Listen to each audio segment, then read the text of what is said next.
On this jam-packed episode number 122 of Greeny Sports Cards Live, we'll celebrate a special one-year anniversary, share a little bit of bliss as we take you across the nation's hottest upcoming collectible events, plus hobby news and a check-in with a top seller on eBay. All of this and more on the other side. You make this rather snappy, won't you? I have some very heavy thinking to do before 10 o'clock.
All right, welcome into Greeny Sports Cards Live, the world's very first weekly multi-stream broadcast for the hobby industry. We are going on well over 2.5 years now, coming to you every Tuesday from 7 to 8 p.m. Eastern Standard Time as Greeny and I take you around the country to feature some of the hottest collectible shows in the country. And this is, there's no shortage this week. There are nearly 3,000 combined vendor tables in the 5 shows we're going to feature today. And Greeny will take you around the country to down to Columbus. We'll be here locally for an event. We'll head out to the Northeast, over to Wisconsin, and out west in the Phoenix area. And we'll tell you all about those shows coming up. As a part of that Card Show Live, we will welcome in one of the country's premier promoters as well. Dan Bliss from Front Row Card Shows will join us a little bit later to talk about the event at Glendale State Farm Stadium. 650 tables, and what a unique experience that's going to be. We'll get to talk about that. We will feature a 1-year anniversary of the retail shop of Midwest Cards. We'll welcome in Chuck Feelick to talk about Midwest down in Columbus and how their first year of business went and what we can expect in the coming years. So very excited to talk to Chuck. We will check in with our resident hobby insider, Joe Wismierski, also out in Phoenix at Phoenix Sports Cards. And a little bit later in the show, we'll talk to Chris Cobo from Cobo's Cards about his journey in the hobby. And he's one of the top eBay sellers out there, and he's traveled around the country. We were able to catch up with Chris in Pittsburgh for the NFL draft. So lots and lots to get to on this monster show this evening. So without further ado, let's take you into hobby news and quick hits. And we will share with you for the week of June 22nd. That Fanatics is entering the media space with Collect Originals, a programming slate featuring 24 major hobby creators producing live and pre-tape shows with 0 product selling on these platforms. The shows include Chris Costa's One of One. His first guest is Bobby Witt Jr., King of the Cards, Keeping Up with the Cards, Mojo Sports for the Love of the Hobby, WWE's Raw Recap, and more.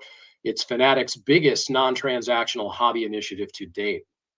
Also from Fanatics, Fanatics Fest New York City announces exclusive Topps card releases for their July event. They confirmed that the 2 Topps card drops will be available only at Fanatics Fest beginning July 16th. This continues Fanatics' push to tie major card releases to live fan events. Continuing on with Fanatics Fest, Knicks championship appearance lineup has been announced, fresh off their NBA title. Multiple New York Knicks players are confirmed for appearances at Fanatics Fest NYC, signaling a heavy basketball presence at the show.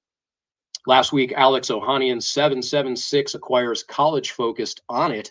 The Reddit co-founder acquired Onnit, a company specializing in college athlete partnerships, a move that could definitely influence the NIL card production and athlete-driven hobby content. PSA Europe facility is set to open in Frankfurt in July. PSA announced its first European grading facility opening in Frankfurt, Germany in July, with grading operations beginning in August for early access partners. This marks PSA's largest international expansion to date. Arena Club announces hobby partnership with the Texas Rangers to create new fan experiences tied to the team, another sign of grading companies aligning with pro sports franchises. And lastly, for your hobby hits, Beckett surges while overall grading volume declines in May. GemRate data shows overall grading volume dipped 5% in May, but Beckett saw a notable surge while PSA slowed and TCG categories continue to dominate. No surprise there. We will have more hobby news and views coming up with our resident hobby insider, Joe Wismierski of Phoenix Sports Cards. And with that, we will go ahead and welcome in the man himself, the namesake of Greeny Sports Cards, Steve Greenberg, a.k.a. Greeny. There he is. Hey, welcome to your show. Thanks for having me. As always, I do appreciate it. We had a fantastic weekend in Nashville. I spent some time on Vanderbilt's campus. I went to the bookstore, bought a hat, and I'm now a closet Vanderbilt fan, which it's not so bad. I mean, the SEC school, if that's the one to root for, I'll take Vanderbilt, because the other ones are not my style. But yeah, great weekend. Card shows have been absolutely fantastic. I can't wait to talk to Dan about the one coming up and all the others. But we have a show coming up, and we just keep rolling. 5 weeks out till the national, and man, I can't wait to see everybody there. That's really one of the things that I look forward to, is seeing people that I only get to see once a year. Yeah, that show, Greeny, is just remarkable, and what a pleasure it's been to have seen the growth. We've talked about this before. I've been a part of the National for 25 years. First show was in Anaheim in 2000, both in front of the scenes, behind the scenes, and post-COVID, to see the explosion in Rosemont and the rocket fuel that's been added since then is just remarkable, and really can't wait to see everybody next week, or in a couple weeks here at the National. Yeah, it is like Disneyland, right? Disneyland for cards, I guess, or something like that.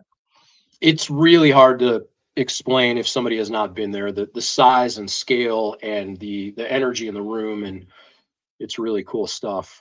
Speaking of really cool stuff, Greeny, we got a lot to get to tonight. A lot of guests, great content. While you were in Nashville, we got to do something cool as well. Greeny Sports Cards was a sponsor of the Ryan Gensler basketball camp shooting clinic with Akron, and that just continues Greeny's partnerships with Akron University, having done the team sets last year, and watching Coach Gensler with the young kids and his team was pretty cool this weekend, getting to see that, and just to be a part of that was pretty cool.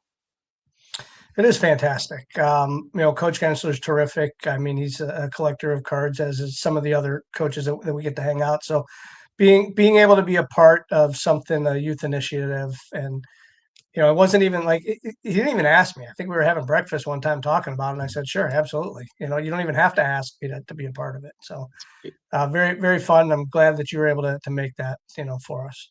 Yeah, very cool. And I got to see something. I've been around basketball a long time. I've never seen this before. Multiple shots went up, and they all got stuck in the basket at the same time, and pretty interesting. So yeah, our thanks to Coach Gensler and the University of Akron. So yeah, Greeny, lots to get to. We're going to welcome in expeditiously our resident hobby insider, the man from Phoenix, Arizona, who can open a retail pack and somehow make it feel like a season finale. He is the Commissioner of Chaos, the headband wearing gentle giant out there in Phoenix, Arizona. Let's go ahead and welcome in Joe Wismierski. Joe, what is happening? Listen, so I know that you won't be on a little later when Dan is on, but let him know what kind of heat to expect next weekend in Phoenix. Oh, I mean, it's this weekend, Steve. Well, this weekend, yeah, this weekend.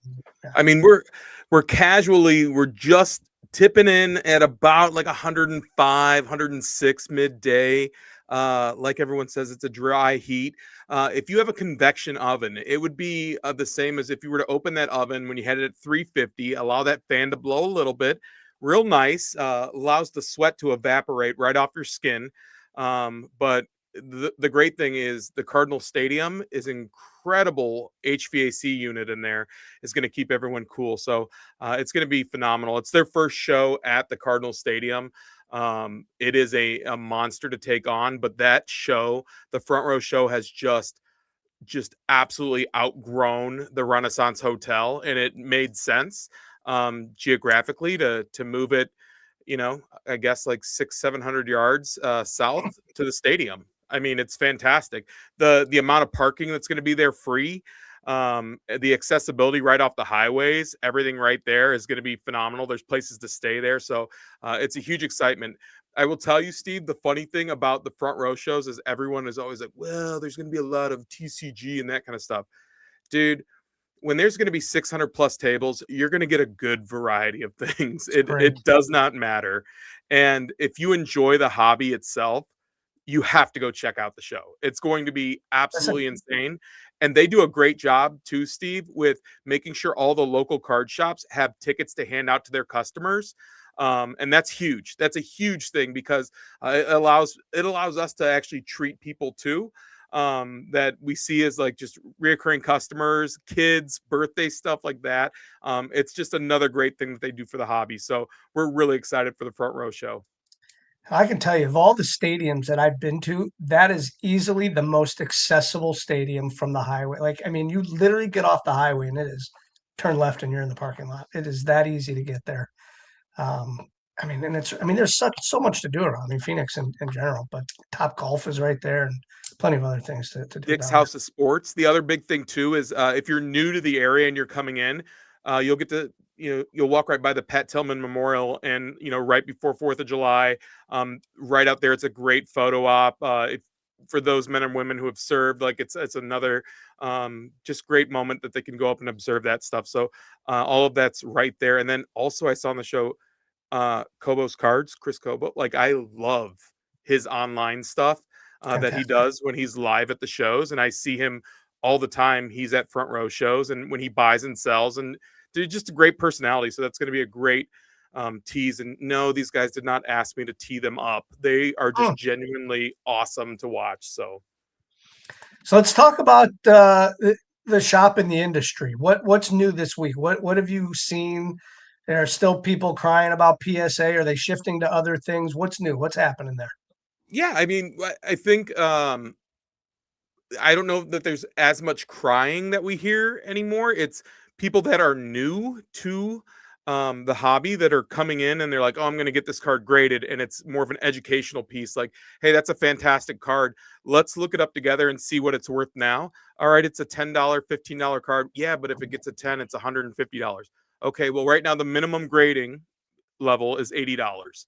So if you don't get that 10, this is where the card's going to land for you. And it's like, oh, okay. So it's a big educational piece.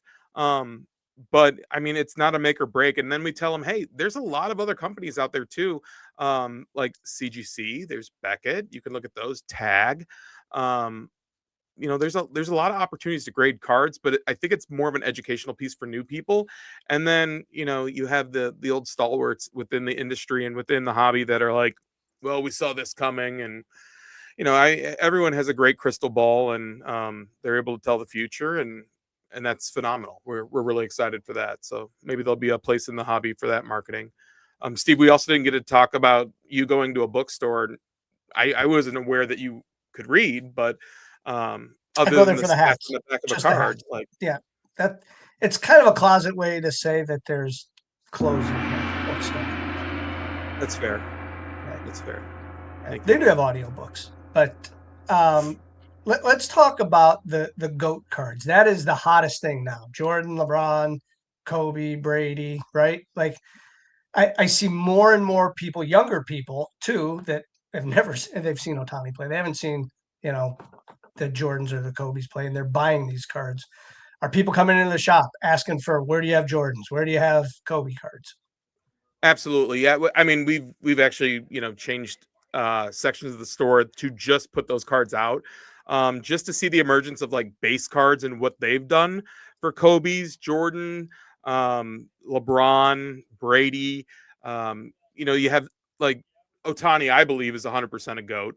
But then you have like fringe players that are just getting done. Like he's not a GOAT yet, but like Wemby cards, those are still carrying a good value, right? Um, Even though people, that was the doom and gloom that the bottom fell out of the Wemby market, when that wasn't the case. The bottom fell out of base cards that graded at 10 and sold for $300 and now are back to $90. That's what fell out. It wasn't the big cards, but um I mean, the goats across all the sports are always going to carry their weight. You've seen an emergence of like more vintage, but then again, TCG is just fighting and clawing its way into a standard sports card shop and claiming its square footage when it comes to cases. So um, we're seeing all different demographics of people that are buying TCG. Like, and you're seeing more and more females make their way into the store, and they're looking now to sell their collections. We've had like a crazy amount of women that have come in and have had like Jordan and Kobe collections that they're now looking to get rid of. So that's been something new. Um, Actually, today, Steve, I don't know if you're aware of the Pokemon that is it's I forget the artist, a Japanese artist. It's a 1998-99 card. Um, a gentleman brought it in and he was just looking to cash out. And we looked at the card and I said, hey, for a card like this, we're pretty standard. We lay everything out like I've always told you. We buy 50 to 60%. We trade a little higher, but that's consistent for us in our market. But this card, if I can pull it up, anyone who knows, I guess, anything about it, it's the O Yama's Pikachu vending machine card, Series 3. Okay. That's a really big card, Steve. It's a How really big? big card. It's How much? anywhere How much? raw. I mean, they've had sales of 1,200 to 2,700. Fun. Um, and just cards like that you don't see every day are now coming out of the woodwork and showing up at shops. So is sealed wax. I actually saw Nate Grand Slam just literally posted this like a half hour ago. A $38,000 box, a 2003 EX Ruby and Sapphire booster box, and he had a 2000 set 2 booster box, and he had that priced at 24,000. Like that's stuff is coming out of the woodworks, Yeah. especially with these prices. Well, and it's fun to see too, right? So I mean, even and there's the card right there, Steve. It is it's wild. It is a wild card. This is a card, Steve, that as a PSA 8 sells for about 1,700. If you have the opportunity to get a 10, I mean, it's like $7,000 to $9,000 all day. It's Right. not a hollow. It is what it is. It's a vending machine card. There you have it. Joe, thanks. Stuff as always. I appreciate it. Jeremy, no question of the day. We actually have one. We do. One question I have for you, though, while I'm pulling that up, is since there's going to be a ton of people in Phoenix, let everybody know where they can find you at Phoenix Sports Cards when they're in town. Absolutely. We are at 59th and Thunderbird in Glendale, Arizona. So if you have some downtime, let's say you've already went to the trade night or you're coming in on Friday and you want to check us out, 59th and Thunderbird or at PHX Sports Cards on Instagram. You can definitely check us out. What are the shop hours Friday, Saturday? Oh, we'll be there 10 to 6. 10 to 6. So we'll be right on. I mean, as you're getting ready, if you have some time in between trade night, that's being, presented, I believe, by Pristine there at the stadium. So you might have some time in between to check us out. Fantastic stuff as So, always. And Joe, Jeremy, what's the question of the day? the caveat here is it's a bit of a loaded question because we have Joe on and we're bringing Chuck on. But for our audience that can participate regardless of what channel they are viewing, what's your favorite local hobby shop? Let us know where you buy, where you trade, where you sell, whatever part of the country you are. So not to put any of you on the spot, Joe, perhaps it's Phoenix Sports Cards. Chuck, it's perhaps Midwest Cards. But for everybody else watching, let us know where you celebrate your local shops. Well, I will tell you, Jeremy, those who haven't seen Midwest, the way that building, I mean, an old brick building, you're taking the stairs down in, just gorgeous the way that they've set that shop up. They have areas that they can like meet as a community, rip packs, and then you can look at the cards, you can look at the memorabilia, all that kind of stuff. Beautiful shop. They have a great online presence too. And then I haven't been there, but I will tell you, my guy Nate, I love what Grand Slam does, and I love the way their shop constantly evolves. And then also you have to give a shout out to Rob out at Burbank. The way that they took that old Rite Aid or CVS and they turned that into the monster that it is fantastic. That is Terrific, Hobbywood is Joe. We Rob calls. appreciate you. Yeah, Hobbywood. Joe, we've been teasing for a couple weeks a big announcement, and for everybody watching, it is coming. We can announce there's going to be an announcement, a very, very big announcement next Tuesday. It will be released on June 30th. We'll have some pretty big news for everybody to share. And what we can tease out is it will impact this show, the production value of the show, and distribution of the show, and a lot of other cool stuff that will have other tentacles into the hobby. So we're very excited to finally release that. It's something we've been developing and sitting on for a while, and we are now at liberty to talk about it 1 week from today. Well, Jeremy, you've always been considered a tease in my eyes, so you're fantastic. It will be. It'll be a Thank big you, play Joe. next week to actually see about it and talk about it. So we will see you next Tuesday, Joe, as always. Support women's sports. Have a good day. Absolutely. Our thanks to Joe Wismirski, our resident hobby insider out there at Phoenix Sports Cards. Greeny, our next guest is Chuck Feelick of Midwest Cards, one of the key operators behind one of the fastest growing shops in the country. Midwest Cards has built a reputation for its modern retail experience, strong operation, and community-driven approach. And the shop is celebrating its 1-year anniversary, and it really has become a true destination for collectors in Columbus and beyond. So let's go ahead and welcome in Chuck to Greeny Sports Cards Live. There he is. Hey, Chuck, but before we get into the 1-year anniversary, I'm going to congratulate you on your 10-year anniversary of being a world champion NBA Cleveland Cavalier. Yes, sir. Well, thank you very much. I celebrate every year as if it's the day it happened, and 10 years felt just, still feels real good, even though it's been 10 years later. I don't know if you've been watching, but I cannot get enough of the videos of those guys in Scotland golfing. Like, it's been terrific. I hope there's a full documentary of that, because those clips of J.R. Smith and Delhi and Channing, it's been absolutely incredible. Richard Jefferson. Oh, it's so fun to watch. Yeah, I'm with you. Exactly, Jeremy. Richard Jefferson just is the crown jewel, I think, of all this. Is he'll talk about it every chance he gets. But yeah, seeing them all get back together and just remembering how much fun I had going through it, I can only imagine from their aspect. So yeah, I'm absolutely keeping up with it and watching it every day. Yeah.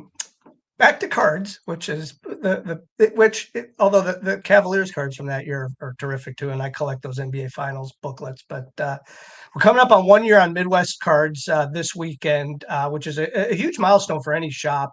But I've been watching, basically through your eyes, because you're the social media guy for Midwest Cards in the last year, and the wall of wax and building the shop with a little place for people to sit and eat and break. What's the feel of the shop and you guys there that they're running it day to day? Kind of give us like the background. How did the shop come about? What was the vision?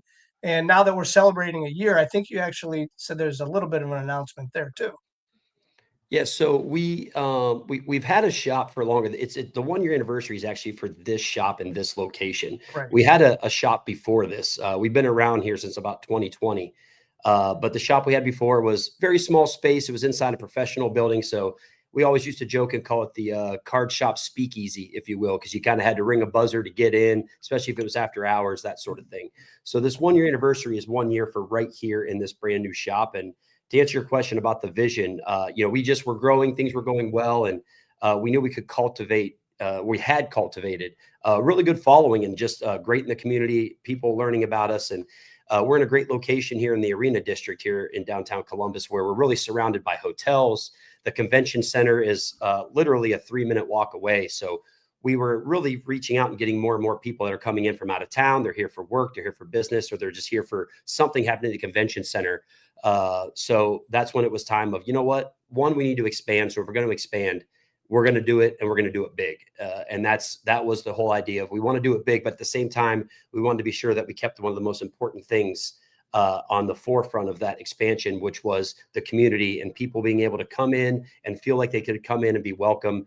You don't want to come in, you don't even have to buy anything. You want to just hang out. We got the TVs, we got board games you can play. You can play Pokemon, Magic, any of those type of trading. The TCG community can hang out and play. We have open game nights, all that stuff. So we really wanted to focus on that and have a spot where people felt like they could come and just hang out. And hey, maybe you happen to buy cards while you're here, but hang out and have a good time with us. And that vision has absolutely come to fruition, and it's been going tremendously well. And yeah, just the word keeps growing and growing. We get more and more people that come in every day saying, "Oh, first time here. So excited to see it." So it's moving along really great, and we're very excited about it. Chuck, on that note, Midwest Cards has a very intentional retail layout and customer flow. What were some of the non-negotiables when the store was being designed out for the in-store experience? Yeah, definitely some non-negotiables was, we definitely had to have room for those things that I mentioned. We had to have room for people to be able to just sit, trade, talk about cards, more or less hang out. It was definitely, because that was what we were lacking in our old space. We really had like almost next to no room to do that. And it was something where people, you could tell they wanted to do it. They were getting to know all of our store employees.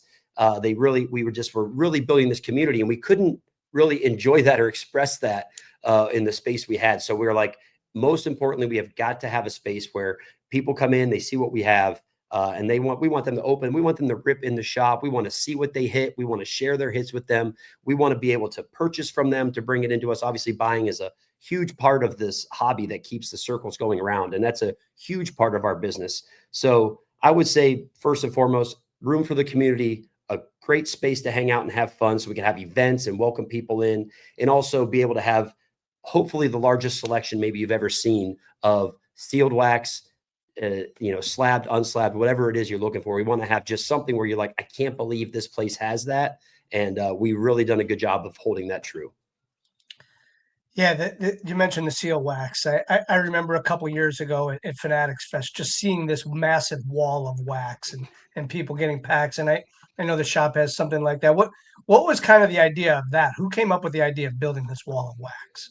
Yeah, so the wall of wax, I contribute that. That goes to John and Jim, the two head honchos here. When it's all said and done, they had this idea for like, hey, what if we just could have literally what felt like an unlimited option for people to come up and just buy packs. It's just not a lot of times you can't buy packs. You are kind of stuck to sealed wax or just boxes. Packs aren't necessarily always readily available, which we do have them readily available here in the shop. Because again, very important for people to be able to get in. Sometimes maybe they can't buy a whole box, so that was the thought process. So that wall of packs that you mentioned from Fanatics Fest, we literally had 3,000 packs on that wall. And it was a huge hit.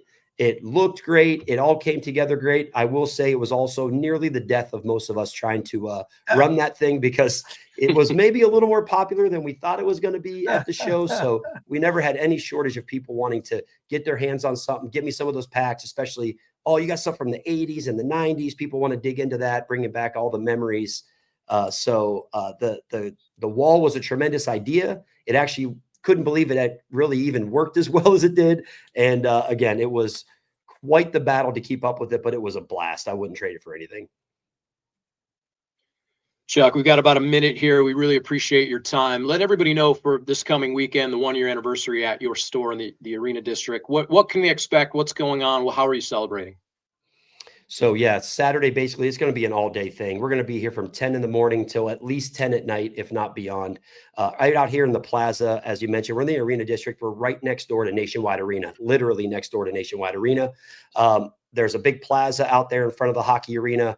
That area is going to be full of all kinds of events. We're going to have like inflatable obstacle courses, speed pitching, soccer skill games, cornhole, a live DJ out there, just a whole celebration. Above and beyond cards, lots of stuff for kids and people of every age. But then when you make your way from there into the shop, we're going to have all kinds of events going on in here, but let's get down to it. People want to know, what are we going to get? What can I get for a deal? We're going to literally have 10% off everything in the entire store, regardless of what it is.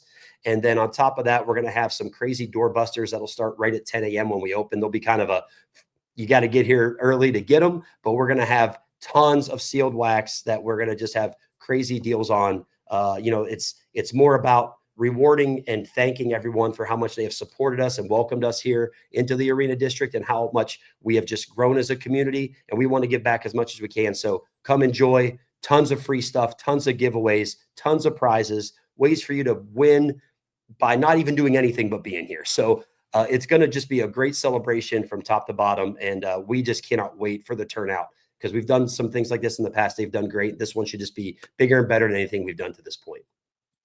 Yeah, fantastic. Midwest Cards, right in the Arena District. Like you said, right next to Nationwide Arena. You really can't miss it. There's a parking garage across the street. So Tavion St. Clair will be there amongst others. So what a terrific weekend. Congratulations. We look forward to seeing and hearing more all about this event. Absolutely. Well, thank you guys for having me. Appreciate you trying to spread the word with me. Greatly appreciate it. Thank you guys so much. Thanks, Chuck. Our pleasure. Our thanks to Chuck from Midwest Cards checking in with us. Greeny, there are some major shows across the country this weekend. Nearly 3,000 tables that will be featured in the 5 shows on Card Show Live. So let's get to it.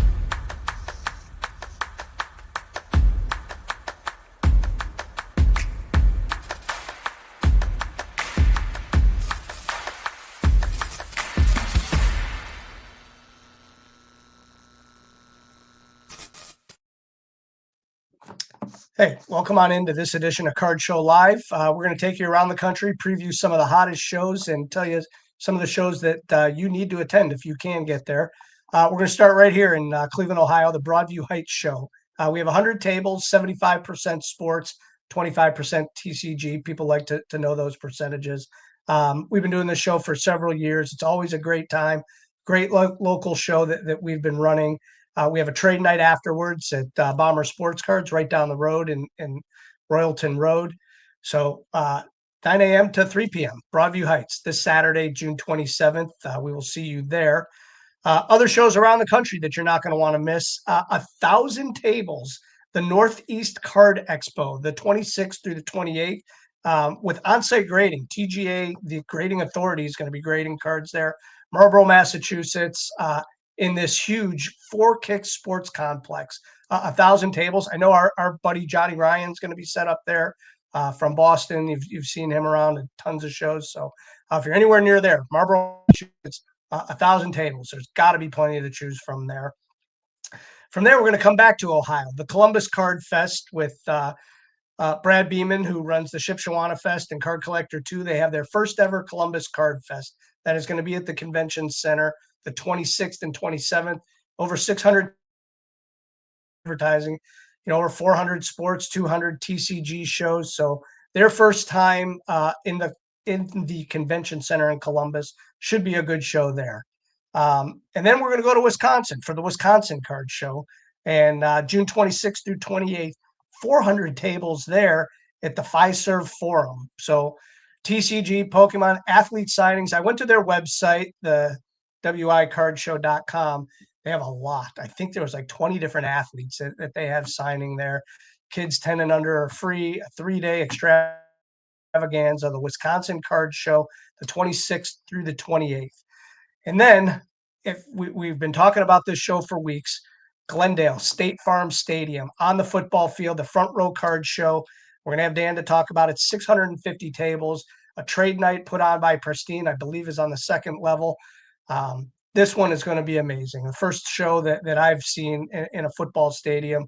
And like I said earlier, Glendale State Farm Stadium is easy to get to. It is right off the highway. You can get to it from anywhere in Phoenix. Should be a great time. Check that out, June 27th and 28th, State Farm Stadium, the Front Row Card Show. And if you can't find anything at over these 3,000 tables, I'm sure there's other shows in your neck of the woods. Go out and check them out and have a good time and enjoy cards. And that is Card Show Live. Greeny, as you mentioned, our next guest is one of the most active and ambitious operators in the country. He is the man behind Front Row Card Show, a multi-state collector convention operator that has shows across Phoenix, Salt Lake, Seattle, Tacoma, Las Vegas, Pasadena, San Diego, Portland, and Atlanta. Front Row has become known for big room shows with hundreds and hundreds of tables, on-site grading, and everything under one roof. This weekend with the NFL Stadium Show at State Farm Stadium in Phoenix, Dan is taking the concept into one of the most unique venues in the hobby. It is our pleasure to welcome back to the show, Dan Bliss. Hello. Dan. Hey, welcome back to the show. Another native Clevelander. We appreciate your time. What city are you in today? I am in Vegas. I'm in our home office. Fantastic. Yeah. So State Farm Stadium, that's the question everybody's asking. How does somebody get to do a show in a football stadium? And I know the easy answer is money. Anybody can pay tons of money, but like, what was the thought behind moving into the football stadium? It's with necessity. We have outgrown our previous venue. We've had a lot of demand, and it was one of those things where we started exploring, doing a stadium show somewhere, and it ended up being a perfect fit. We were running a show, like Joe said, just a few hundred yards away, and it was right there in our backyard. For our previous shows, we've been doing shows at a hotel next door, and we had long outgrown the venue there, and we were just at capacity with the crowds every show, and it's like, yeah, we really need to move this. So that's really how it came about. Dan, you have a real unique perspective on the hobby as a multi-state show operator. We'll get back to the show this weekend, but I'm curious to ask you, if throughout the West, and you've expanded into Atlanta this year, what are some of the similarities and particularly differences that you're seeing in parts of the country? How are people collecting, and is there a major difference across the nation? Well, generally, collectors are collectors. There's always going to be people that are into everything, no matter where you go. But you're right. The ratios are a little different in each market. Certainly, there's hometown favorites, depending on what city you're in, and there's always going to be that kind of local, focus wherever you are, and every city we go into, there's always going to be the local, diehards and people wearing the team jerseys and all that sort of thing. And that's part of the charm. And then certainly a lot of our vendors who travel with us, they'll intentionally bring inventory that aligns with the local fans. So other than that, I mean, things are generally similar everywhere. There's some markets that are, even more strong TCG than others, but on the sports side and even on the TCG side, there's always a big mix of everything. So I wish I had a fancier answer for you, but, collectors are collectors, and there's, and when you come to a card show, whether you're an attendee or a vendor, you just never know what you're going to find. And that's the fun of card shows. So you mentioned that the vendors that travel show to show. I venture you see a lot of customers that actually travel to your shows as well, right? Oh, sure. We it's so fun when because I'm a vendor at every show. So when I'm a vendor at the show and a customer comes up to me and I know they're from another city, it's like, oh my gosh, it's so great to see you here. Oh yeah, we came down or came up or whatever geographical travel they had to make. And it's really pretty cool when you see, the big collectors. And I'm not talking about the buyers. There's always these buyers that come out that are either they're big online sellers or they own a shop or, there's all the different, large buyers that we all know, and they travel, but that's their job to travel. But I think it's really fun when you see a collector that travels and they truly just love the hobby. And I think that's pretty cool. Dan, you talked about moving the show just up the street to the NFL stadium. Talk a little bit about what attendees can expect this weekend and some of the logistical differences that maybe from shows they've attended previously with you. What can they expect now? Well, the first thing they're going to notice is the scale. This is going to be a big show. And, so that means, there's going to be something for everybody. So no matter what sport you're collecting or what non-sport thing you're collecting, there's going to be a good amount of everything at the show. Even if you collect, there's going to be a lot of soccer. Soccer is very popular right now with the World Cup. If you're into hockey, if you're into women's sports, there's going to be a little bit of everything for people. And I think that's what's great about a big show is you'll always find some cool stuff. The other thing that is different about a stadium show is, there's stadium rules as it comes to security. So expect that you're going to have to go through, if you bring your case of cards, if you have a big case of cards or even a shoebox of cards or a bag, a backpack, anything like that, you're going to have to go through security. And that means they're going to need to x-ray your items. And it won't be that big of a deal, but it is going to, take a few extra minutes to get through. We've arranged to have a good number of x-ray machines there so that, because we know at a card show, it's on, people go to an NFL game, they know there's a no bag policy or a clear bag policy, so they don't bring anything. So we had to explain to the venue that, look, we're going to have a high percentage of attendees are going to be bringing stuff with them. Like they'll be bringing collectibles they want to sell, maybe their whole collection, or they're bringing stuff to get graded or stuff to get authenticated by JSA. So if they're coming and they're bringing things, then, we had to explain this is going to be a little different than an NFL game where people know this. So anyway, that's going to be the big difference. But other than that, it's going to be a card show in just this amazing setting. So let's talk about that setting. Is it on the concourse? Or are you down on the field? What are people going to see? Well, look, here's what's going to be really cool. All right, this is going to be on the field level, and I think if you're a sports fan, you've seen the movie Rudy, right? And he always talks about like being in the tunnel, getting ready to run out onto the field, right? Well, all of our attendees are going to enter the show from the tunnel. So they're going to have a Rudy experience coming to the show. And I just, as a sports fan, I just think that's going to be so much fun. And I'm just going to just enjoy seeing people's faces light up when you come through the tunnel and then you have this exploding space. And we'll have full control of the jumbotrons and all the screens around the venue. And it's just, honestly, it's just going to be fun. I know Jeremy can tell you, like we've both had the experience in our lifetime at Cleveland Stadium to be able to do that.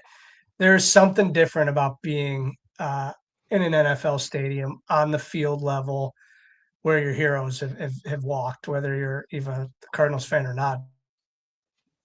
Different that, man, not everybody gets to experience that. So, man, people that walk through that tunnel, I hope they take a second to just like stand there and look. Yeah, I hope so too. I hope that they have that visceral experience that we're hoping they'll have. Dan, before we let you go, let everybody know where they can get more information. There's a ton of stuff in this show. As you said, it's a little bit different in an NFL stadium. Where can people get more information? You can go to our website, frontrowcardshow.com, and tickets are available there. There's also a lot of information, within the website just about the show. As you can see there in that graphic, we actually originally planned on doing 500 tables, and then we expanded to 600, then we expanded to 650, and we did that specifically because we were tracking ticket sales. We could see where ticket sales were going, the trajectory, and frankly, they're really, really strong right now. And we feel like we probably should have sold more tables just to accommodate more people, to fit more people in the room, because the space is big enough we could fit even more, but we cut it off because we wanted to make it, a good experience for the vendors. We didn't want to oversell the show, right? We want to make sure that the vendors, because I respect vendors, they're all small businesses, right? And we want them to do well. So we never want to oversell a show. So we expanded it a couple times, and now that we're getting really close, we're realizing, oh my gosh, ticket sales are great. That it's going to be such an energetic, fun show. So I feel like the good news is I feel like we're we're conveying what the show is going to be about, and so it's coming across. So again, to answer your question, just go to frontrowcardshow.com to get tickets, and if you click to our news page, it'll tell you a little bit about where to park. We have free parking, and the bag policy and things like that. So if you have any questions about accessing the show, it's all on our website.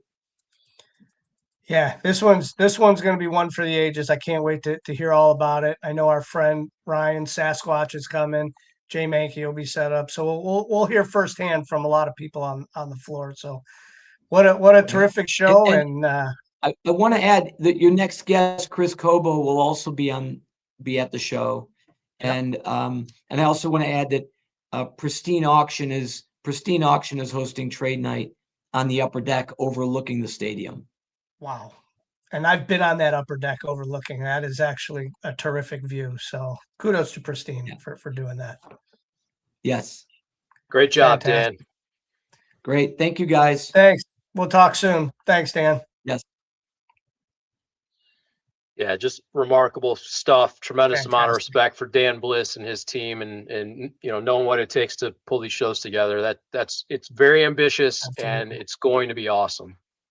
I can't wait to hear all about it and see all about it. Watching his wife do all the videos is terrific. We didn't even get into that, but so I can't wait to see all the content coming from that show. Absolutely. And speaking of that content, he did mention our next guest, Chris Cobo, will be there in Phoenix. Chris has built he's specialized in buying and selling and consigning everything from vintage grails to modern and ultra modern hits. He's built Kobo's cards around relationships, transparency, hobby education, and content. As Joe mentioned earlier, he is traveling the country and attending shows, and it is our pleasure to welcome in Chris Cobo from Kobo's Cards. Chris, how are you? I'm good. Thanks for having me on, guys. I appreciate it. Yeah, we got the pleasure of being set up next to you at the NFL Draft Show, and I'd seen some of your videos before that. So when you came in, I was like, oh wow, maybe I'll get on. But terrific. we had a great time all weekend hanging out at that show, and people coming in for the draft. So a lot of deals that were made at that show. But let's start out in your early years. I know we had talked there, and I got a little bit of your backstory. But how did you get started in this hobby? Well, I've been collecting since I was a little kid. Basically, since I was about 6 or 7 years old is when I got into it. And like a lot of people, I kind of I was into it for a period of time. Kind of, didn't. You're growing up. I'm a little kid, so you get into high school, maybe not so much. And then out of high school, I got right back into it again when LeBron was coming in, and then I've just kind of lingered around it. Gone to shows. The first big show I ever went to was it was in '91. It was at the National when it used to be in Anaheim back then, and so that was like an eye opener for me, where I was just hooked when I went to something like that. And then down here in Southern California, there was a big collector's sports place called Frank & Sons, which still exists now in the City of Industry. And that used to be kind of the daycare for me when I was a little kid. My mom used to drop me off on Wednesdays and Saturdays. And so I would just roam around, try to trade up, try to find some finds, and with my very minimal allowance back then. So that's kind of how I got into the hobby. Chris, I asked Dan a similar question. I'll flip the script a little bit. He travels around the country, as do you. How does your approach change to buying and selling depending on what part of the country you're at, or what type of show you're attending or exhibiting? Yeah. Some of it's come with experience. Initially, just trying things out of my comfort zone. I think for any new collector or dealer, it's important to kind of get a gauge of what you're getting into. And in some cases, the only way you're going to find that out is by trying something new out. So as a dealer, I went out to Dallas to kind of see what that show was about, because that was a big name show. I went back into going to the Nationals since 2001. I've been attending all those again. And so once I got an eye for what was kind of happening out there, and I started building those relationships up again, I started to not only work, one of the important things about going to these shows is not just the relationships that, going to the show and going to a dealer, and maybe that's not the last time you see the dealer. Maybe it's something that builds, and you end up growing your collection through various dealers. And so I just kind of roamed the rooms and built these relationships across the country. And it's a costly endeavor initially for me to do that, especially as a dealer. So you want to make sure you're carrying the right inventory when you're going. And just kind of getting those relationships helped me a lot of what I was going to get into. Like, hey guys, like, I'm headed out in 2 months. What should I be bringing? What's going to be going on at that show? So really it's about that. It's really about just putting yourself out there and seeing what's happening in those rooms. Yeah, and speaking of putting yourself out too, you've started to do the content, and you've been doing that for a while, and doing a lot of these videos that like we see there, and building those relationships with individuals through content, which is a little different than just a normal transaction. And we can see the different ways that you transact, but talk through that. How did you come to the idea of, like, what, I'm going to make content, I'm going to make deals, I'm going to do things the right way? Well, I think for me, it was a couple things. I have a very good friend in Talon Sports Cards that is one of the biggest content creators in the industry, right? And so I had a friend that was doing it, and he was kind of telling me, like, look, you're a full-blown dealer. I have an office here where I have a couple employees. We buy, sell collections. We list a lot on eBay. So from an inventory perspective, it's a no-brainer for me to kind of promote myself a little bit and put myself out there. But you have to get past that hey, that comfort zone, that being able to put yourself on camera. And I was a little afraid of, like, am I not going to be natural? And I just kept telling myself, just be yourself. Things go well. Sometimes they don't go well. And I just felt like it was actually a pretty natural thing for me to do. And once you kind of dive into that, then you figure out, well, it's a lot of lessons to learn when you want to edit videos in a method where it's appealing to the public. So I had to dive in and really learn how to edit videos, and that's actually become quite a passion for me now, because it wasn't a background that I had. So yeah, I'm excited to do it. And when you get the positive feedback, not just from myself, but you get people that are in the videos that are excited that they got in a video, and that they showed how the deal got done, and just be transparent through that process. I think a lot of good things could happen to a lot of good people just by doing that. Chris, two parts to this question. And side note, I think I might have been standing right behind you when that deal on screen is taking place. But two parts to this question. One is, what's the most interesting thing that's walked up to your booth from a content perspective? And then what's the most gratifying personal card or piece of memorabilia that's come up to you in a show? Oh man. I mean, there's a lot of things that come up to my table that I necessarily can't afford, that's extra special. Right. But there was a guy that it was actually at one of Dan's front row card shows in Vegas. A guy came up to me with a fully signed, authentic football of the Green Bay Packers. I think it was a 1970 football team. And you could just tell the leather, it had all the right names on the football. It just, and everybody stopped and everybody stared when the guy pulled it out of his bag. And you can just tell it was his prized possession. And this happens a lot. It really does. If you're a dealer, you're going to see it all, and you're going to see what's important to people. And I think that's part of the great part that I have with being a dealer is, you have to understand, when you're a dealer, a person bringing you an item isn't just about us buying it and us, making some profit on it and buying it at a certain price. It's also, it could be a very important item, an heirloom, something that was passed down to somebody in their family. So when that guy came up, you're putting the video up right now. It was 72 there. I was just like, man, it stopped us all. We admired it. We were excited about it. And that happens often, something like that that's so special. And then, but the second part of your question was, something that I think it was, you said something that was exciting for me. Yeah, Was it? for you personally, what got you jazzed in the booth? Well, I'm a Roberto Clemente PC collector, and anytime that I could find a card that has been very difficult for me to obtain, especially for my registry set, you get very excited because now I get to check one off the box. And so I had a Venezuela come up to me that I was looking for a long time, and it just so happened to come up to me, and the guy saw how excited I was, and it was a dealer that, you know, we had done some business before. I had no idea he had it. He had it for a very long time. And when he found out that that was my PC, he gave me such a great deal. He just wanted me to have it. And so when those things pop up, I get very excited to put that in my collection. And even if I don't buy it, but I want to see that stuff. Is there a piece of content that you remember vividly that when it happened, it kind of like choked you up, I guess, to say? Well, I think it's kind of what comes from the content for me, not necessarily the singular interaction that I have.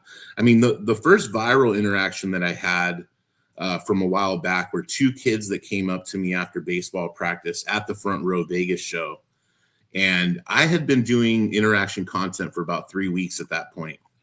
And I put this video up, and it was a very simple edited video. I wanted all of the story to be told. It's hard to do that in less than a minute and a half, you guys. But it was two kids that came up. They had just come from baseball practice. Their coach is actually Jason Giambi.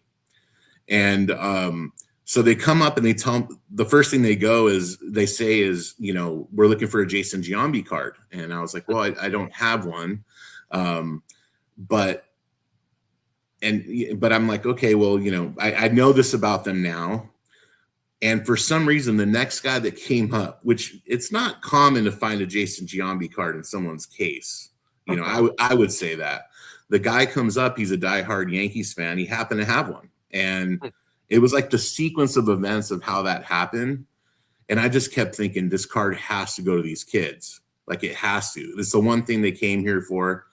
And so he had it. I told him the story of what just happened.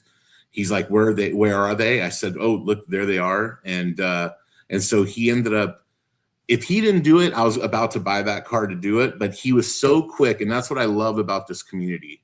He was so quick to run over there and give these kids that card. And then I could see it happening, but I couldn't capture it on video, right? Because the camera's not moving. It's just standing still. But man, those kids lit up. They were so excited. He runs back. He's so excited. He's slightly emotional about it. And so I was like, man, what can I do for this guy just for doing that good deed? So that's where I just kind of thought about it. I got him a Jeter rookie because he was a diehard Yankees fan. Who doesn't want a Jeter rookie? And I gave him that. And ever since that, we've actually been friends. So it's pretty cool how those things could happen. It is terrific stuff, Chris. We're up against it here on the hour. We really appreciate you joining us. We'd love to have you back at some point. And meantime, people can go to Kobo's Cards at koboscardsandcollectibles.com, and of course on social media. And Chris, we appreciate you joining us tonight. All right. Thanks a lot, guys. I appreciate it. Thanks, Chris. We'll talk to you soon. Thanks. Yeah, he's got great stories. We can go on with that, but we got to wrap tonight. Greeny, our thanks to Chris Kobo, Dan Bliss, Front Row Card Show. Thanks to Joe Zmierski, our resident hobby insider. Thanks to Chuck Feelick, Midwest Cards. Thanks to Haley, who was spot on tonight, particularly with Chris's videos, talking about the stories, and she had it right there. Thanks to all you for watching. Greeny, really big announcement next week. May the cards forever be in your favor. See you next Tuesday.